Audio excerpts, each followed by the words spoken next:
PPG dalam jabatan tahun 2002-2023. Perkenalkan, saya Reni Hartati, SPD mahasiswa PPG dalam jabatan angkatan ketiga tahun 2022 di LPTK Universitas UIN Raden Patah Palembang dengan NIM 2202114821. Saya merupakan guru pendidikan agama Islam di SMA Negeri 7 Ogan Kecamatan Peninjauan Kabupaten Ogan Komering Ulu, Sumatera Selatan. Hari ini, Kamis tanggal 12 Januari 2023, saya akan melaksanakan praktik pembelajaran uji kinerja di kelas 10 SMA Negeri 7 Kecamatan Peninjauan Kabupaten Ogan Komering Ulu dengan materi meniti kehidupan dengan kemuliaan dengan submateri perilaku jujur. Mohon saran dan masukan dari Bapak dan Ibu semua untuk perbaikan pembelajaran berikutnya agar dapat memberikan yang terbaik bagi peserta didik kami selanjutnya. Demikian dan saya akhiri. Wassalamualaikum warahmatullahi wabarakatuh.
Semoga hari ini kita selalu diberikan oleh Allah SWT untuk menjalankan pembelajaran hari ini dengan baik, dengan penuh keberkahan, dimudahkan semuanya.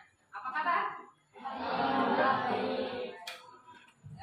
Kita patut bersyukur ya kepada Allah karena pada pagi hari ini kita masih diberi kesehatan, nikmat iman Islam untuk tetap bisa menjalankan aktivitas kita sehari-hari. Ya. Untuk materi minggu belakang kita membahas tentang apa? Kita sudah membahas tentang kontrol diri ya waktu itu ya. Pernah? Nah, tentang kontrol diri prasangka baik ini intinya kita literasi dulu. Kalian amati gambar di depan. Nah, kalian amati, keluarkan kertas satu lembar. Kalian literasi nama, tulis nama, nomor absen, kelas, sekolah, hari dan tanggal. Nah, ini manfaat jujur dalam kehidupan kita sehari-hari itu apa? Banyak sekali manfaatnya. Manfaat jujur terhadap diri kita di kehidupan sehari-hari di masyarakat tentunya. Apa manfaatnya? Jangan sampai hai orang-orang yang beriman, bertakwalah kamu kepada Allah dan berbuat baiklah kamu agar kamu terus menghadap. Ya, kita tidak boleh berdusta. Jujur dalam bahasa itu nyata, benar atau berkata benar, ya, tidak berkata salah, tidak berbohong. Apa tadi kata itu? Kepada Allah, kepada orang tua, jujur kepada diri sendiri, jujur kepada semua orang. Maka kalau 4 ini sudah kita laksanakan, kita akan mendapat kebaikan di dunia maupun kebaikan di akhirat. Apa yang dijanjikan Allah itu? Nah, orang jujur, orang yang selalu berkata benar jujur juga berarti kesesuaian antara ucapan dan perbuatan. Apa yang kita ucapkan itu pula yang akan kita perbuat. Jangan kita ucapkan ini, berbuatnya salah. Apa yang kita luruskan dalam hati akan kita terapkan di kehidupan yang benar-benar berdasarkan niat yang baik. Ya. Dalil perintah jujur ada surat An-Nisa, kemudian Al-Anfal, Taubah, kemudian ada keutamaan orang yang jujur. Hadis riwayat Bukhari, Muslim. Hadis tentang orang-orang yang jujur. Ada lagi tidak dimasukkan itu Quran surat Al-Ahzab ayat 70. Ya, yang bunyinya bertakwa. Kayak orang-orang beriman, kepada Allah, ada dan ucapkanlah perkataan yang benar. Ya itu. Nah, hadis riwayat keutamaan orang yang jujur. Tadi sudah dijelaskan di awal, keutamaan orang jujur adalah dia akan mendapatkan ketentraman dan kenyamanan di dunia dan akhirat. Ketentraman dan kenyamanan, tentram, yang aman, damai orang jujur. Kalau orang berbohong, apa yang dilakukannya? Sekali berbohong, kecil, besar, semakin besar pokoknya. Ya dari hal kecil sampai hal besar ya akan selalu berbohong. Kenapa selalu berbohong itu tidak dilatih dari sejak dini? Ya, jujur itu harus diterapkan dari sejak dini. Harus dilakukan sejak kita masih kecil, harus diterapkan dalam kehidupan kita sehari-hari. Maka akan terbiasa kita jujur. Itu yang mendatangkan ketentraman. Nah, sebaliknya perkataan dusta akan menimbulkan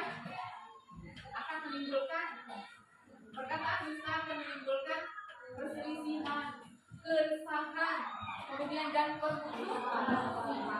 Bilang ya. Alasan manusia membutuhkan sikap jujur. Kenapa? Tadi kata ibu tadi ada mendatangkan kebaikan dan kebaikan mengantarkan kita ke surga. Kemudian ada Al-Ghazali membagi jujur menjadi 5. Apa itu? Jujur dalam kemudian ya, jujur dalam ucapan itu seperti apa? Apa yang kita ucapkan sesuai dengan kejadian. Harus dengan niat yang pas, yang benar ya guys. Kalau kita janji jam 5 ya jam 5, atau kita ucapkan insya Allah itu sudah 100% itu ya, jujur dalam janji. Ada yang sering lalai dari janji? Jujur dalam perbuatan, kata Imam Al-Ghazali. Dalam perbuatan apa sudah dijelaskan di awal tadi? Jujur dalam perbuatan yang kita lakukan. Perbuatan yang literasi tadi termasuk perbuatan yang tidak jujur. Tuhan benci ya, itu Tuhan benci. Allah kita juga benci kalau orang tidak jujur. Itu termasuk contoh literasi tadi kita itu termasuk perbuatan tingkah laku, mencuri. Nah, misalnya apa ya, jujur dalam perbuatan itu contohnya. Ada yang bisa mencontohkan selain dari itu tadi mencontek ya contohnya ya. Ada yang mau mencontohkan satu perbuatan yang tidak jujur yang sering dilakukan oleh di sekolah kalian aja dekat.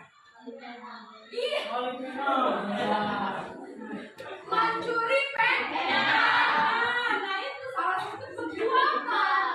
Mencontek saja gini itu sudah tidak jujur. Tidak jujur dengan apa? Diri sendiri. Dengan orang sudah tidak jujur. Bohong juga dengan guru. Benar nggak? Oh nggak boleh hasil saya betul-betul. Saya taunya butuh mencontoh dengan diri. Nah itu termasuk perbuatan tidak terpuji. Malu pada diri sendiri, malu kepada Allah, malu kepada guru, malu kepada teman kita di dalam kelas. Dia dulu jalan nyontek sekolah, gara-gara nyontek. Dia jadi polisi sekarang, dulu nyontek itu kan lama. Malu dengan semua orang, terutama malulah dengan Allah. Kaitannya sangat berkaitan sekali dengan sikap keimanan kita. Apa nama iman kita di dada? Kalau kita ada imannya, ingat pada Allah. Segala tingkah laku, perbuatan, kelakuan kita ikuti Allah.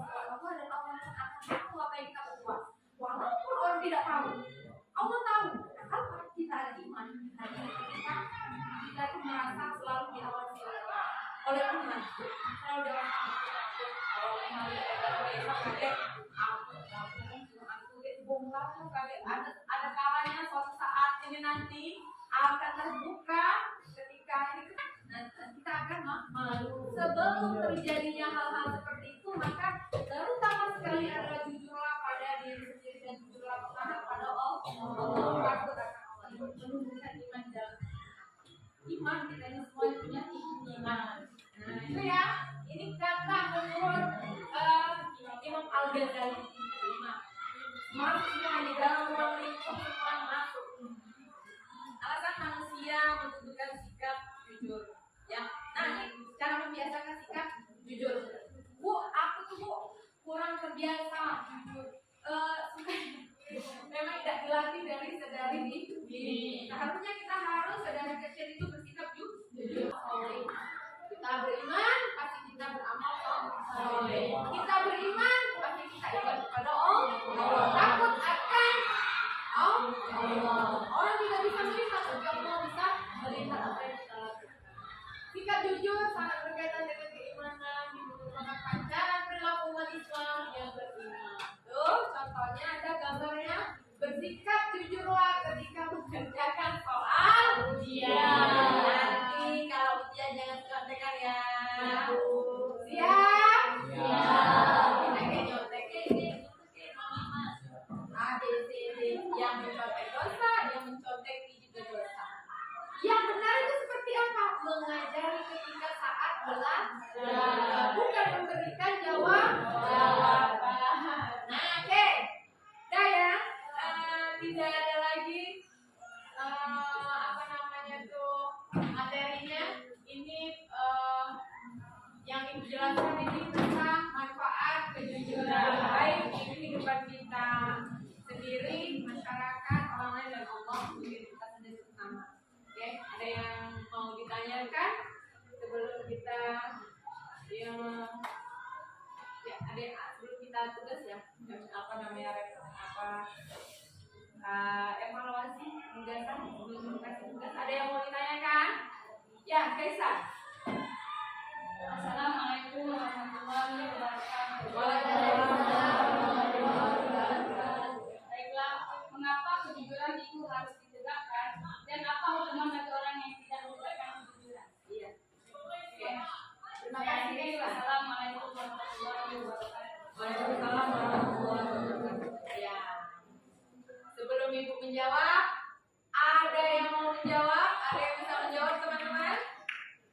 Sebelum ibu menjawab nih, dijelaskan. Ada yang lain mau jawab? Oke, pertanyaan Keisha tadi adalah mengapa kejujuran itu harus ditegakkan? Kenapa? Kemudian kenapa kita sulit sekali untuk menerapkan sifat jujur? Mengapa jujur itu harus ditegakkan? Nah, kenapa? Ya kenapa kita harus tegakkan? Karena akan mendatangkan kebaikan, dan kebaikan itu akan mendatangkan kebaikan dari Allah, dan kita akan mendapatkan kebaikan-kebaikan di surganya Allah. Ya, di surganya tuh Tuhan butuh, benar kata butuh, akan mendatangkan kebaikan bagi diri kita sendiri, akan mendatangkan kebaikan Allah kepada kita, dan ganjarannya adalah surga. Itu kita harus tegakkan kejujuran. Amin. Ya. Nah, kemudian apa tadi? Kenapa sulit sekali kita untuk menerapkan perilaku jujur? Kenapa Chelsea ya? Sudah salah. Ya. Waalaikumsalam. Waalaikumsalam warahmatullahi wabarakatuh. Oh iya. Manfaat jujur ya, mengerti ya ini ya. Manfaat jujur dalam kehidupan kita sehari-hari. Apa ya manfaat jujur dalam kehidupan sehari-hari? Iya, butuh apa butuh? Kita sendiri. Salah satunya adalah sifat terpuji beliau adalah Al-Amin, itu adalah kejujuran. Sehingga beliau dikasih oleh Allah itu apa? Gelar Al-Amin, orang yang selalu jujur dalam perkataan itu ibu minta maaf. Assalamualaikum warahmatullahi wabarakatuh. Waalaikumsalam warahmatullahi wabarakatuh. Oke, kerjakanlah ibu masih.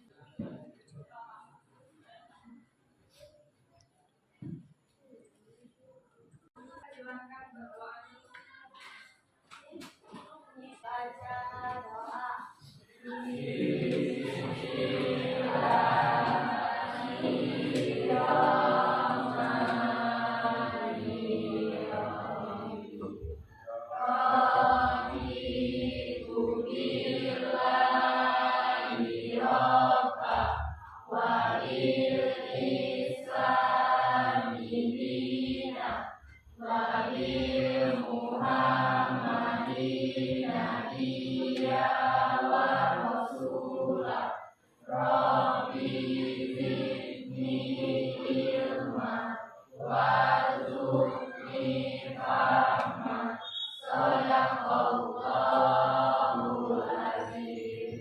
Sikap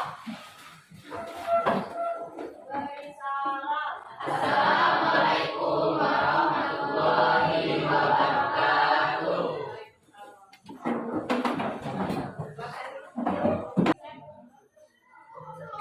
Dari Pratiwi, Deli Rida, salam bahagia untuk kita semua. Semoga hari ini kita selalu diberikan oleh Allah Subhanahu wa Ta'ala untuk menjalankan pembelajaran hari ini dengan baik, dengan penuh keberkahan, dimudahkan semuanya.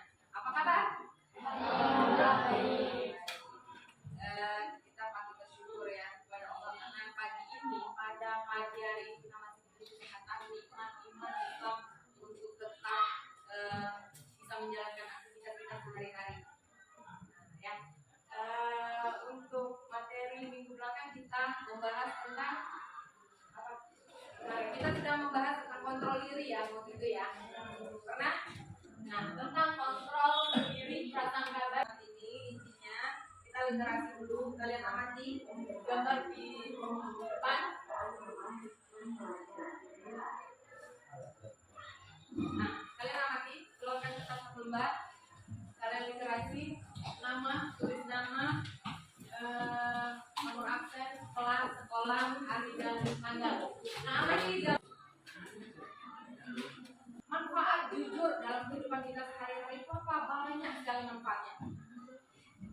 Manfaat jujur terhadap diri kita di kehidupan sehari-hari di masyarakat tentunya. Apa manfaatnya? Jangan sampai hai orang-orang yang beriman, bertakwalah kamu kepada Allah dan berbuat baiklah kamu agar kamu terus berharap. Ya, kita tidak boleh berdusta. Jujur dalam bahasa itu nyata, benar atau berkata benar, ya, tidak berkata salah, tidak berbohong. Apa tadi kata ibu? Kepada Allah, kepada orang tua, jujur kepada diri sendiri, jujur kepada semua orang. Maka kalau 4 ini sudah kita laksanakan, kita akan mendapat kebaikan di dunia maupun kebaikan di akhirat. Apa yang dijanjikan Allah? Nah, orang jujur, orang yang selalu berkata benar, jujur juga berarti kesesuaian antara ucapan dan perbuatan. Apa yang kita ucapkan, itu pula yang akan kita perbuat. Jangan kita ucapkan ini, berbuatnya salah. Apa yang kita luruskan dalam hati akan kita terapkan di kehidupan yang benar-benar berdasarkan niat yang baik. Ya. Dalil perintah jujur ada surat An-Nisa, kemudian Al-Anfal, Taubah, kemudian ada keutamaan orang yang jujur. Hadis riwayat Bukhari, Muslim. Hadis tentang orang-orang yang jujur. Ada lagi tidak ibu masukkan itu Quran surat Al-Ahzab ayat 70. Ya, yang bunyinya bertakwa hai orang-orang beriman, kepada Allah, menjalankan ayat-ayat dan ucapkanlah perkataan yang benar. Ya itu. Nah, hadis riwayat keutamaan orang yang jujur. jelaskan di awal, keutamaan orang jujur adalah dia akan mendapatkan ketentraman dan kenyamanan di dunia dan akhirat.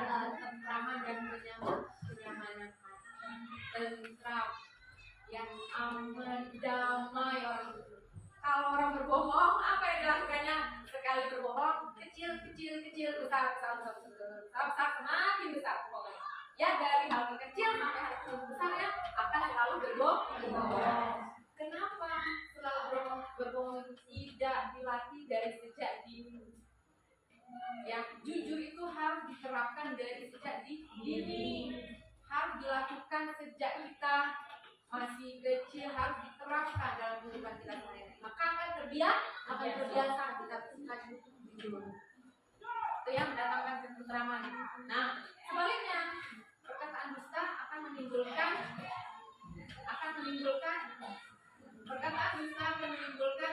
perselisihan, keresahan, kemudian dan permusuhan.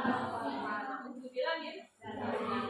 Alasan manusia membutuhkan sikap jujur. Kenapa? Nanti kata ibu tadi ada mendatangkan kebaikan dan kebaikan mengantarkan kita ke surga. Kemudian ada Al-Ghazali membagi jujur menjadi 5. Apa itu? Jujur dalam kemudian ya, jujur dalam ucapan itu seperti apa? Apa yang kita ucapkan sesuai dengan kejadian. Harus dengan niat yang pas, yang benar. Kalau kita janji jam 5 ya jam 5, atau kita ucapkan insya Allah itu sudah 100% hadir. Itu ya, jujur dalam kemauan, jujur dalam janji. Ada yang sering lalai dari janji? Jujur dalam perbuatan, kata Imam Al-Ghazali. Dalam perbuatan, aku sudah jelaskan di awal tadi. Jujur dalam perbuatan yang kita lakukan. Perbuatan yang literasi tadi termasuk perbuatan yang tidak jujur. Tuhan benci ya, itu Tuhan benci. Allah kita juga benci kalau orang tidak jujur. Itu termasuk contoh literasi tadi kita itu termasuk perbuatan tingkah laku, mencuri. Nah, misalnya apa ya, jujur dalam perbuatan itu contohnya. Ada yang bisa mencontohkan selain dari itu tadi mencontek ya contohnya ya. Ada yang mau mencontohkan satu perbuatan yang tidak jujur yang sering dilakukan oleh di sekolah kalian aja dekat. Iya.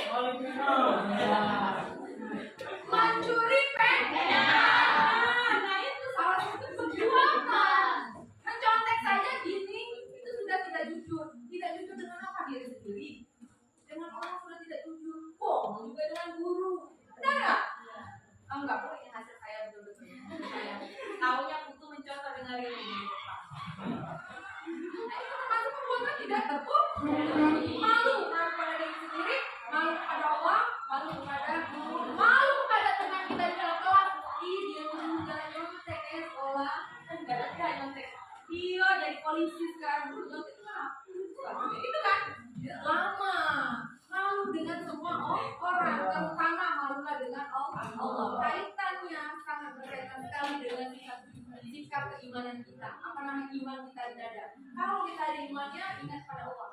Segala tingkah laku, perbuatan kita itu diawasi oleh Allah dan Allah akan tahu apa yang kita berbuat. Walaupun orang tidak tahu, Allah tahu. Kalau kita ada iman, kita itu merasa selalu diawasi oleh Allah. Oleh Tuhan, selalu diawasi.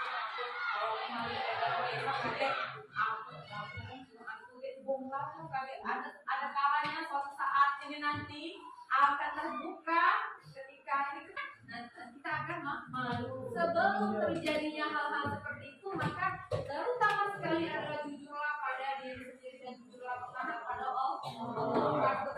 Menunjukkan iman dalam iman, kita ini semua punya iman. Nah itu ya, ini kata menurut Imam Al-Ghazali. Masuk semua di dalam ruang lingkup, semua masuk. Alasan manusia membutuhkan sikap jujur. Ya, nah ini cara membiasakan sikap jujur. Bu, aku tuh kurang terbiasa jujur.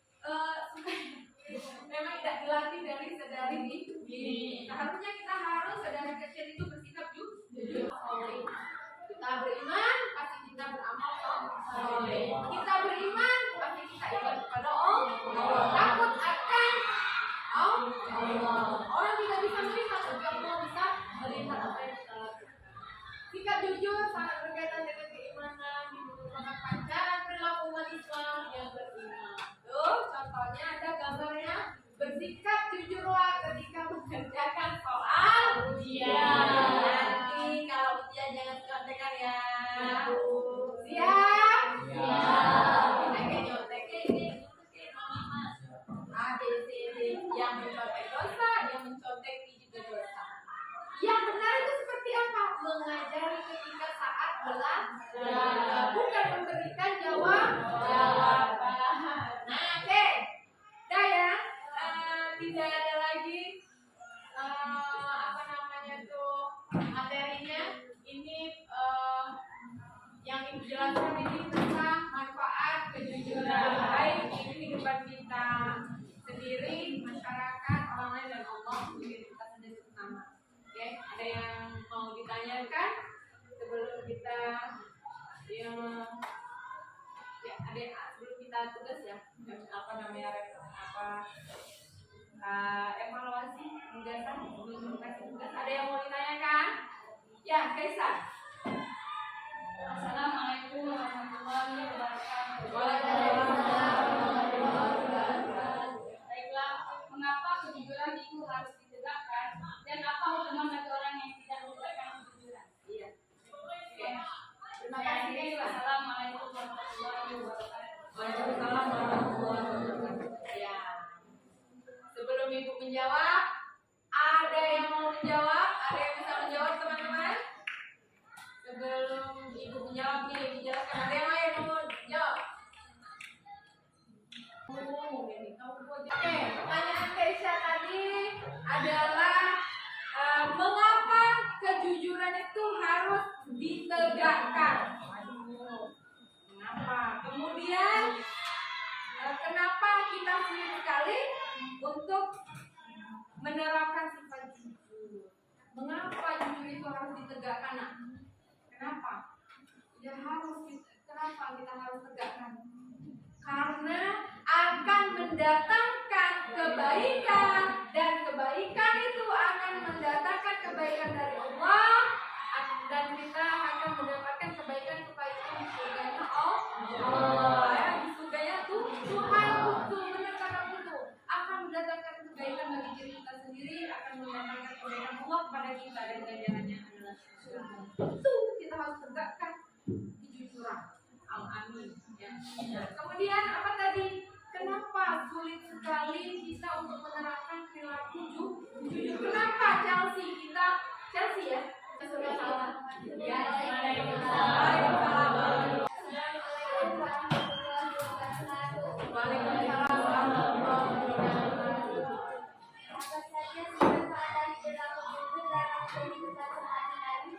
Oh iya. Manfaat jujur, ingat ya, setia. Manfaat jujur dalam kehidupan kita sehari-hari. Apa ya manfaat jujur dalam kehidupan sehari-hari? Iya, butuh apa butuh? Kita sendiri. Salah satunya adalah sifat terpuji beliau adalah Al-Amin, itu adalah kejujuran. Sehingga beliau dikasih oleh Allah itu apa? Gelar Al-Amin, orang yang selalu jujur.